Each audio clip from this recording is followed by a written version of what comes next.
Hello everyone. National handloom day यानी अगस्त 7 को अरुणाचल प्रदेश के लिए एक नई हैंडलूम और हैंडीक्राफ्ट पॉलिसी को इम्प्लीमेंट किया गया है अरुणाचल प्रदेश में, ताकि वहाँ के जो ट्राइबल पॉपुलेशन है, एटलीस्ट 26 स्पेसिफिक ट्राइबल पॉपुलेशंस, उनको राइट्स मिल सके, उनको जीआई टैग या आईपी राइट्स के जैसा राइट मिले, ताकि उनका जो प्रोडक्ट है, वो जो उनका प्रोडक्ट है, वन ट्राइब वन वीव, यानी एक ट्राइब से एक स्पेसिफिक वीव निकले और उसका उनको मार्केट में, स्टैंडर्डाइज्ड मार्केट में अच्छी वैल्यू मिले।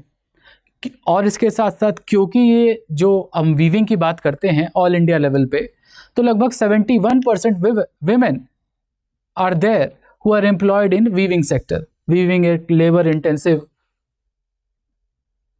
इंडस्ट्री भी है।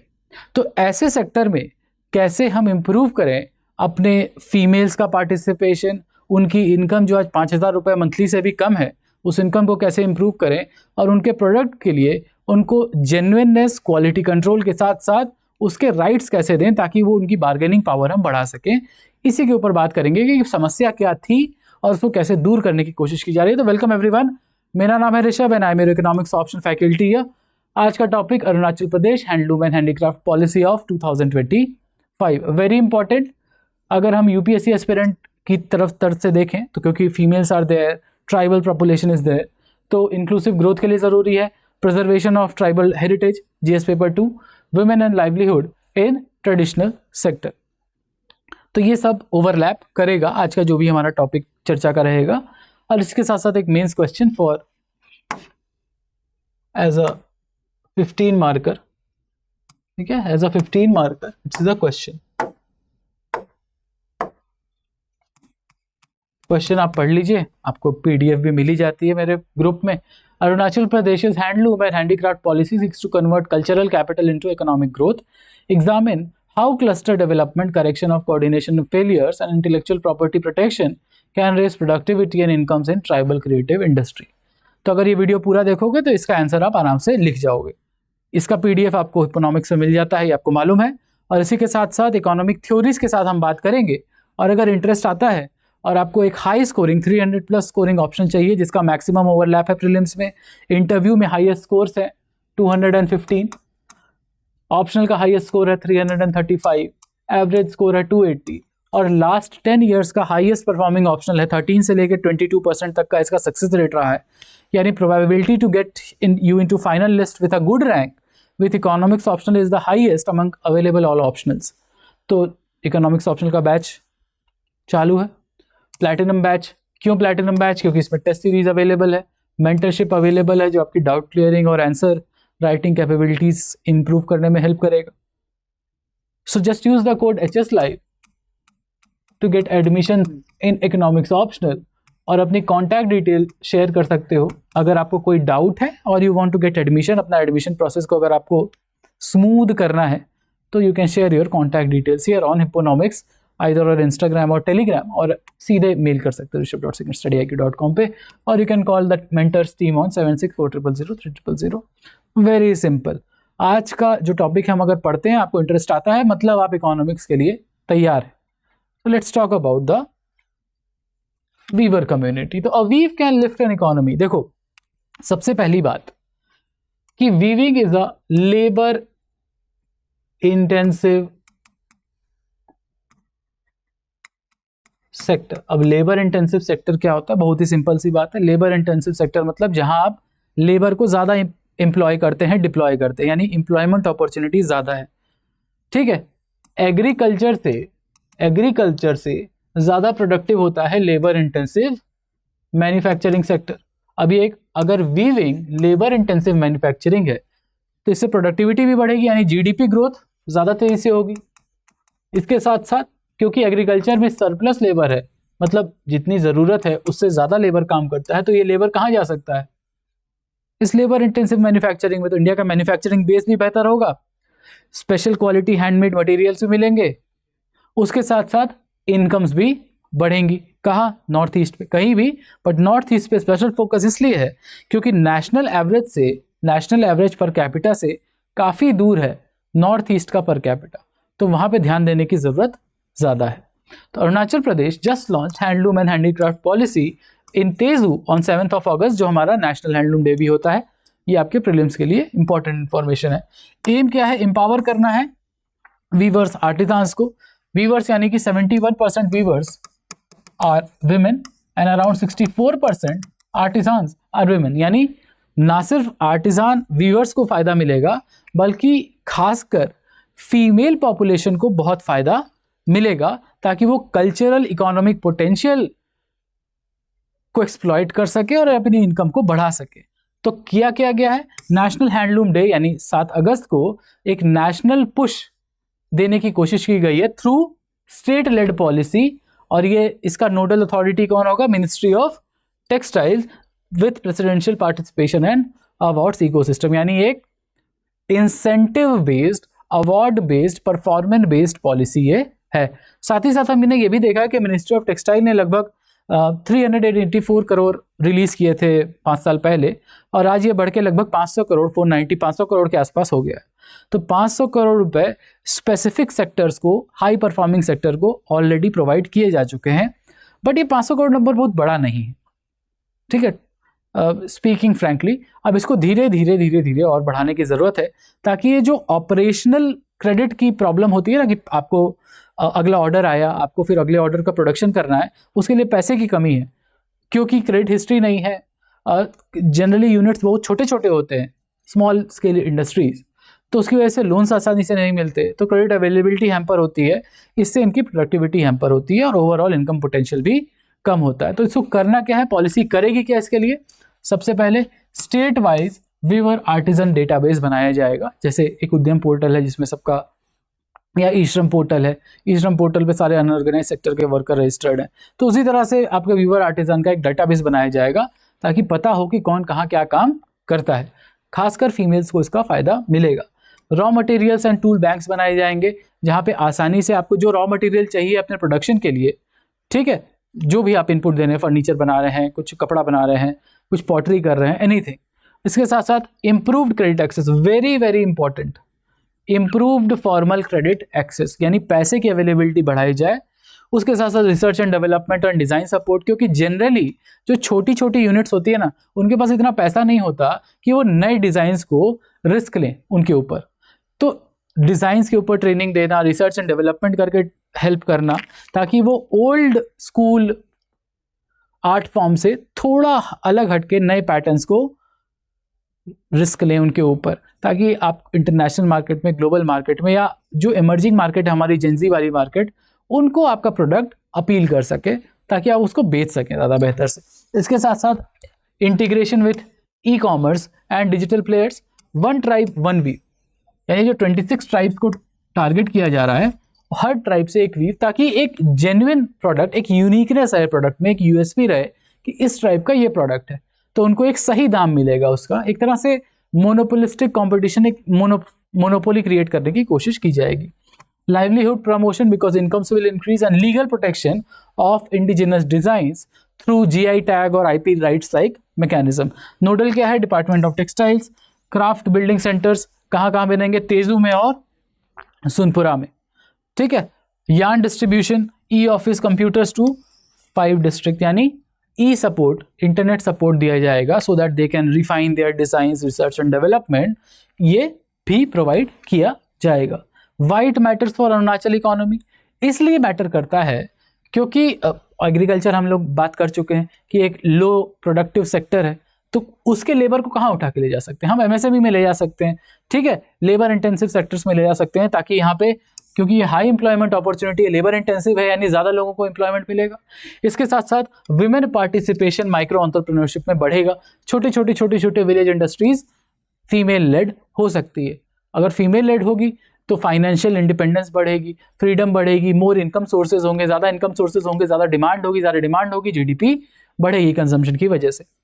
इसी तरह देखिए, अरुणाचल 26 मेजर ट्राइब्स को आइडेंटिफाई किया गया है और visibly preserved by weavers and convert cultural capital क्यों? क्योंकि हर ट्राइब का एक डिस्टिंक्ट यूएसपी होता है कि वो एक खास तरह का कपड़ा पहनेंगे, या खास तरह का खाना खाते होंगे, या खास तरह के उनके बर्तन होंगे।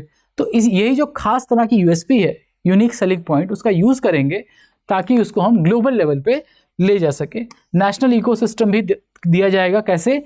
अवार्ड्स के थ्रू, ठीक है। हैकाथॉन लेड इवेंट्स होंगे और साथ ही साथ जर्नी होगी है कि 26 ट्राइब अगर आपस में compete करेंगे, किसका प्रोडक्ट ज़्यादा बेहतर बिका, किसकी रेवेन्यू पोटेंशियल ज़्यादा है, किसने ज़्यादा इनोवेट किया, उसके ऊपर अगर डिज़ाइन परफॉर्मेंस अवार्ड्स मिलेंगे तो लोगों को एक तरह से इंसेंटिव मिलेगा ज़्यादा बेहतर परफॉर्म करने का। So how the levers raise incomes, value chain economics का मतलब ये है कि कैसे वैल्यू क्रिएट कर सकते हैं हम इस सेक्टर में, क्योंकि जनरली लेबर इंटेंसिव सेक्टर क्या होता है, बड़ा छोटा सा होता है, बहुत ज़्यादा अपॉर्चुनिटीज़, आपको बहुत हाई वैल्यू अपॉर्चुनिटीज़ नहीं दिखाई देंगी। बट अगर एक अच्छा इंस्टीट्यूशनल सपोर्ट हम देते हैं ताकि रॉ मटेरियल या टूल बैंक्स उनको सस्ते दामों पे मिल जाए, ट्रांजैक्शन कॉस्ट हम कम कर सकें, और इसके साथ साथ quality of raw materials with stabilised supply, मतलब कंटिन्यूटी रहे सप्लाई में, जब भी ज़रूरत हो रॉ मटेरियल अवेलेबल हो, उनको रुकना ना पड़े, यानी प्रोडक्शन लाइन कभी अगर बंद ना हो और सस्ते में रॉ मटेरियल मिल जाए तो इससे प्रोडक्टिविटी और साथ ही साथ एफिशिएंसी इंप्रूव करने में आसानी होगी। और जब आप बिजनेस टू बिजनेस, यानी कहीं से आप रॉ मटेरियल ले रहे होंगे और किसी को बेच रहे होंगे, ये बिजनेस टू बिजनेस इंटीग्रेशन जितना बेहतर होगा उतना अच्छा होगा किसके लिए? लॉन्ग टर्म इकोनॉमिक्स के लिए, for these tribal people. Finance अगर देखा जाए तो अगर क्रेडिट फैसिलिटेशन को बेहतर किया जाए, क्योंकि जनरली क्या होता है ना कि कपड़ा उपड़ा का बिजनेस जब होता है कपड़े का, तो जैसे मान लो कि आपने किसी को कुछ बेचा तो वो पैसा तुरंत नहीं आता है, it takes sometimes up to 90 days या इससे ज़्यादा भी ले सकते हैं, ठीक है। तो क्रेडिट पे बिजनेस चल रहा होता है, तो वर्किंग कैपिटल अगर अवेलेबल नहीं है तो अगला लॉट आप कैसे बनाइएगा, ठीक है। तो अगला लॉट बनाने के लिए ईजी वर्किंग कैपिटल प्रोवाइड किया जा सके थ्रू फॉर्मल क्रेडिट सिस्टम। इसी तरह design and research and development में हेल्प करना है so that the products can be differentiated, create a USP in the market, वो मार्केट में जो मशीन मेड प्रोडक्ट्स हैं उससे अलग हो और अपील कर रहे हो नेक्स्ट जनरेशन को, ताकि उसकी डिमांड भी ज़्यादा हो। तो रिसर्च एंड डेवलपमेंट में है, और इसके साथ साथ ई कॉमर्स और डेटा सिस्टम्स का यूज़ करके ना सिर्फ देश में या रीजनली बल्कि ग्लोबल सप्लाई चेन का पार्ट बनाया जा सके। ये इंट्रिंसिक जो आपके आर्टिसान्स है, इंट्रिंसिक डिज़ाइंस है उनको, तो इससे क्या होगा, एक्सपोर्ट करोगे तो वैल्यू ज़्यादा मिलेगी, ऑब्वियस, ठीक है। तो this is how we will improve the income. अब करेंटली चैलेंजेस क्या है, अब क्योंकि हमको वो चीज़ इंप्रूव करनी है तो वही चैलेंज है, there is input gap. Input gap क्यों है? क्योंकि छोटी छोटी यूनिट्स है ना, एमएसएमई की बात करें तो यूनिट छोटी छोटी है, तो सबको continuously raw material, input material नहीं मिलता। और खासकर नॉर्थ ईस्ट में जहाँ पे कई बार बर्फ़ पड़ जाती है तो रोड्स बंद हो जाती हैं, तो वहाँ ये प्रॉब्लम और भी ज़्यादा है। इसी के साथ साथ क्रेडिट प्रॉब्लम है। क्रेडिट प्रॉब्लम क्यों है? क्योंकि आपके पास लिमिटेड बैंकेबिलिटी, हर जगह बैंक्स अवेलेबल नहीं है। आपके पास हो सकता है कि आपका क्रेडिट स्कोर ना हो, आपने कभी पहले लोन ही ना लिया हो, या हो सकता है आपकी यूनिट इतनी छोटी हो कि बैंक्स आपको लोन देने से कतरा रहे हो कि रिस्क ज़्यादा है, ठीक है। तो इसकी प्रॉब्लम है। मार्केट प्रेशर भी है। मार्केट प्रेशर क्यों है? क्योंकि आपको मशीन मेड प्रोडक्ट से compete करना है, तो प्राइस पे तो compete कर नहीं सकते, because handmade products are always bit expensive than the machine made product. क्योंकि आप इकोनॉमीज ऑफ स्केल पे तो खेल नहीं रहे, आप यूनिक प्रोडक्ट बना रहे हैं। मशीन एक दिन में 10 प्रोडक्ट कपड़े बनाएगी, तो आप मुश्किल से 2 दिन में एक कपड़ा बनाएंगे, अच्छा अगर आप वीविंग कर रहे हैं तो, इंट्रिंसिक डिज़ाइंस बना रहे हैं तो आप compete आपको करना है ऐसे मशीन मेड प्रोडक्ट के साथ। तो कैसे आप ब्रांड करें, कैसे आप पैकेज करें, इनोवेट कैसे करें, ताकि आप अपील कर सकें अपने रिस्पेक्टिव ऑडियंस के साथ। उसके साथ साथ इंस्टीट्यूशनल सपोर्ट, इंस्टीट्यूशनल फ्रैगमेंटेशन है। क्यों है ऐसा? क्योंकि एमएसएमईज के लिए हर स्टेट में कोई ना कोई एक डिपार्टमेंट बना हुआ है। इसके अलावा 16 मिनिस्ट्रीज़ हैं, 16 मिनिस्ट्रीज़ जो एमएसएमईज के ऊपर कहीं ना कहीं से रेगुलेट कर रही होती हैं। अब सोच के देखो कि 16, too many cooks spoil the broth. अगर बहुत सारे लोग अलग अलग आपको वो दे रहे होंगे इंस्ट्रक्शन, तो हो सकता है कि कुछ गड़बड़ गलत चीज़ बन जाए। वही यहाँ प्रॉब्लम है। Without having a single nodal authority जहाँ से आपको डायरेक्ट इंस्ट्रक्शन और सपोर्ट मिल सके, तो उसकी वजह से क्या होता है, एक बॉटल नेक क्रिएट होता है। तो इकोनॉमिक थ्योरी क्या कहती है? तो अगर लुइस का डुअल सेक्टर मॉडल की बात करें, तो अगर हम अपने एमएसएमईज को स्ट्रॉन्ग करते हैं, खासकर नॉर्थ ईस्ट में जहाँ average per capita income national average से काफ़ी कम है, ठीक है। तो अगर हम, ये हमारा मान लो मैन्युफैक्चरिंग सेक्टर है और ये हमारा एग्रीकल्चर सेक्टर है। एग्रीकल्चर सेक्टर में ज़्यादातर लोग एम्प्लॉयड हैं, यहाँ पे सरप्लस लेबर, यहाँ की प्रोडक्टिविटी बहुत ही कम है, बट मैन्युफैक्चरिंग की प्रोडक्टिविटी ज़्यादा है। ठीक है, यहाँ कैपिटल अवेलेबिलिटी भी ठीक ठाक है, एग्रीकल्चर से ज़्यादा बेहतर है, यहाँ मशीन्स भी हैं थोड़ी बहुत। तो यहाँ से अगर लेबर मैन्युफैक्चरिंग में जाता है तो वो ज़्यादा वैल्यू क्रिएट कर सकता है, ज़्यादा वैल्यू क्रिएट कर सकता है इकोनॉमी के लिए, और ज़्यादा इनकम क्रिएट कर सकता है अपने लिए, है ना। तो जो ये डिस्गाइज्ड अनएम्प्लॉयमेंट का प्रॉब्लम एग्रीकल्चर में है, तो इससे क्या होगा, अनएम्प्लॉयड रूरल लेबर जो है, डिस्गाइज्ड अनएम्प्लॉयड रूरल लेबर जो है, वो हाई वैल्यू एमएसएमई, एमएसएमई भी कौन सा, आपका आर्टिजान और ये वीवर्स वाला, वहाँ पे अगर आप जाते हैं, यानी वीविंग कर रहे हैं, मेकिंग क्लॉथ्स और एनीथिंग एल्स, तो इससे आपकी प्रोडक्टिविटी बढ़ेगी। अब एक थोड़ी हाई स्किल्ड काम कर रहे होंगे, मतलब एग्रीकल्चर से तो हाई स्किल्ड है मैन्युफैक्चरिंग, तो अगर आप हाई स्किल काम करेंगे तो आपकी इनकम भी बढ़ेगी, आपका लिविंग स्टैंडर्ड बेहतर होगा। बट हाँ, इसको सही करने के लिए आपका इनपुट, क्रेडिट और मार्केट प्रोवाइडेड होना चाहिए। ठीक, आईपी और पब्लिक गुड्स की बात करें, आईपी का मतलब इंटेलेक्चुअल प्रॉपर्टी राइट्स। तो इंटेलेक्चुअल प्रॉपर्टी की अगर बात करें, तो इंटेलेक्चुअल प्रॉपर्टी को अगर प्रोटेक्शन मिलेगा, लीगल प्रोटेक्शन, तो इंटरनेशनल मार्केट से जो कंपटीशन है उसको आप भगा सकते हैं, दूर कर सकते हैं। जैसे अभी हमने देखा है कि कैसे एलवी प्राडा जो है कोल्हापुरी चप्पल बना रहे हैं, और कोल्हापुर के आर्टिजान्स को इतना पैसा नहीं मिलता, वो साल भर में जितना कमाते हैं उतना एक चप्पल बेच के प्राडा कमा लेगा, है ना। वाई? बिकॉज हम लोगों ने उसको आईपी राइट्स नहीं दिए कोल्हापुर के आर्टिजान्स को। अगर दिए होते तो बिना उनके परमिशन के और बिना उनको रॉयल्टी दिए वो प्राडा नहीं बेच सकता था। तो ये चीज़ हमको फिर से नहीं करनी है, हमको अपने दोहराना नहीं है। कहाँ पे? नॉर्थ ईस्ट या अरुणाचल प्रदेश वाले रीजन में। तो क्या होगा, what will success look like? Success का वेरी सिंपल, क्योंकि जैसे जैसे फॉर्मलाइजेशन बढ़ेगा वैसे वैसे वीक डे वर्क डेज आपके लिमिट होंगे। अरे भाई, अब दिन भर काम करेंगे तो एग्रीकल्चर में कुछ प्रोड्यूस कर पाएंगे, उसकी जगह आप 9 से 6 काम करते हैं अगर कायदे से, तो आपका वर्क लाइफ बैलेंस बेहतर है और आपकी अर्निंग पोटेंशियल भी ज़्यादा बेहतर होगा। Study monthly incomes and higher effective weaving days. उसके साथ फर्म अपग्रेडिंग, यानी जो माइक्रो यूनिट्स है आपकी एमएसएमई का जो माइक्रो यूनिट्स है, उसमें आप स्टैंडर्डाइजेशन ले आ सकते हैं, क्वालिटी कंट्रोल प्रोटोकॉल्स ले आ सकते हैं, रिसर्च एंड डेवलपमेंट का हेल्प ले सकते हैं सरकार का, इंस्टीट्यूशंस का, ताकि आप बेहतर कर सकें अपने फर्म को, उसकी इनपुट जो कॉस्टिंग है उसको कम कर सके, ज़्यादा एफिशिएंट बना सके। मार्केट मैट्रिक्स की अगर बात की जाए तो B2B order volumes, one tribe one weave SKU।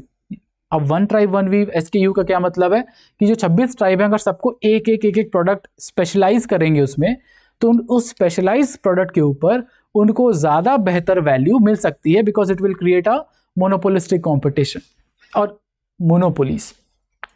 ठीक है, और इकोसिस्टम लिंकेजेस की अगर बात करें, यानी टॉप डाउन पूरा सारा सिस्टम अगर सही से बना रहे, जैसे रॉ मटेरियल की सप्लाई बैंक्स के रॉ मटेरियल इनपुट बैंक्स के थ्रू आराम से माइक्रो सेक्टर को मिल जा रही है, और उनसे कोई बड़े बिजनेसेस या आगे जाके ट्रेडर्स, आगे जाके मार्केट का लिंकेज बेहतर है, तो उनकी प्रोडक्टिविटी के बदले में उनको बेहतर प्राइसेस मिलेंगे। और इसके साथ साथ अगर उसको एक हैकेथॉन से जोड़ देते हैं हम लोग, जैसे कि मान लो कि अगर आप इनोवेट ज़्यादा करते हैं, रिसर्च एंड डेवलपमेंट पे ज़्यादा फोकस करते हैं, प्रोडक्ट को मार्केट फिट बनाते हैं, तो सरकार प्रोत्साहन राशि कुछ अगर आपको दे, तो इससे भी आपके जो आर्टिजान्स हैं वो ज़्यादा बेहतर कर पाएंगे। तो what will be your call to action? अगर हम समराइज़ करें अपने सारे जो भी हमने अभी तक पढ़ाई की है उसको, आज के लेक्चर को, तो इनपुट्स को रिलायबल बनाने की ज़रूरत है और कंटिन्यूअस बनाने की ज़रूरत है। ठीक है, सप्लाई को इंटीग्रेट करना है, credit on the ground should be available, formal credit आसानी से मिल सके ताकि वर्किंग कैपिटल रिक्वायरमेंट्स को हम दूर कर सकें। इसके साथ साथ इंश्योरेंस फैसिलिटीज़ भी मिले, ताकि in case there is a loss in transit हो गया, या कभी हमने किसी को सामान बेचा वो पैसा नहीं आया, तो इस सब से इंश्योर्ड रहे, उनको पैसा मिलता रहे।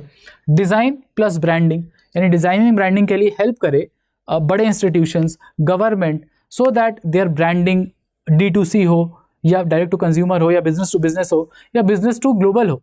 ठीक है, तो कहीं भी सप्लाई चेन में आप जा रहे हो तो आपके डिज़ाइन और ब्रांडिंग वो आपको स्टैंडर्डाइजेशन में हेल्प करे, आपको स्टैंडर्डाइज करे, आपको मतलब पूरी भीड़ से अलग दिखाए कि हाँ ये वाली चीज़ अरुणाचल से आई है और इस ट्राइब से आई है, सो पीपल विल नो। ठीक है, तो ब्रांडिंग एक बहुत ज़रूरी चीज़ है। तो अगर आप ब्रांडिंग करते हैं, प्रोडक्ट को मार्केट फिट बनाते हैं, बढ़िया मार्केटिंग करते हैं, so you can charge a premium pricing so that आपकी इनकम बढ़ेगी। जो 5,000 से कम है, जनरली ये देखा गया कि 5,000 से कम है एवरेज इनकम वो बढ़ के लगभग 15,000, 20,000, 25, 30,000 तक जा सकती है, और भी ज़्यादा जैसे जैसे ये इंटीग्रेशन बढ़ता जाएगा। और डिजिटल और डेटा का सपोर्ट ज़रूरी है। एक डेटाबेस बनाना है हमको, डेटा बैंक, कि कितने व्यूअर है, कितने आर्टिजान है, उसमें कितनों को कितना काम मिला है, किसका बिजनेस कैसा है। अगर ये पता रहे तो डायरेक्ट इंटीग्रेशन में भी हेल्प मिलेगी ई कॉमर्स के साथ या ग्लोबल वैल्यू चेन्स के साथ। और अगर मान लो कि कोई परफॉर्म ठीक ठाक नहीं कर रहा है तो सरकार का support with research and development and everything else वो भी मिल जाएगा। Okay, now moving forward, culture plus IP, क्योंकि कल्चर को हम मार्केट कर सकते हैं कि नॉर्थ ईस्ट का culture is very preserved, very pristine. तो अगर हम उसको मार्केट कर सके बेहतर कि ये कल्चरली इंपॉर्टेंट चीज़ें हैं, जो जैसे वीवर है तो उसने कुछ अपने कपड़े पे कुछ पेंटिंग की होगी, वो कैसे हम उसको मार्केट करें ताकि उस मार्केटिंग के थ्रू, कल्चरल मार्केटिंग के थ्रू उस पोटेंशियल को हम और बेहतर कर सके, अर्निंग पोटेंशियल को और बेहतर कर सके, ताकि आइडेंटिटी प्रिजर्वेशन में भी हेल्प मिले और कल्चरल प्रोपगेशन में भी हेल्प मिले, so that we can monetise it. Okay, so this is how the government wants कि ना सिर्फ हमारा प्रोडक्टिविटी बढ़ रहा हो, जीडीपी में इंटीग्रेशन बढ़ रहा हो north east state Arunachal Pradesh का, बल्कि उसके साथ साथ बॉटम्स अप अप्रोच अगर हम देखते हैं तो artisans, handloom, handicraft sector and basically female led companies और द माइक्रो फर्म्स, उसको और ज़्यादा बढ़ावा मिल रहा हो ताकि हम पर कैपिटा इनकम को भी बढ़ा सके। So this is how all about the new policy of handloom and handicraft sector in Arunachal Pradesh. तो आज के लेक्चर से अगर आपको वैल्यू एडिशन हुआ है तो do like and share this, और कोई डाउट वाउट है तो use the comment section and always remember to use the code HS Live because high scores with HS Live for economics optional, a highest selection ratio, high scoring option अगर आपको चाहिए तो I'll be waiting, क्योंकि हमारा batch चालू हो चुका है and admissions are on. Don't delay, अगर आपको जनवरी तक अपना ऑप्शनल खत्म करना है तो just share all your details to me on economics. मिलते हैं किसी और वीडियो में, थैंक यू, बाय बाय।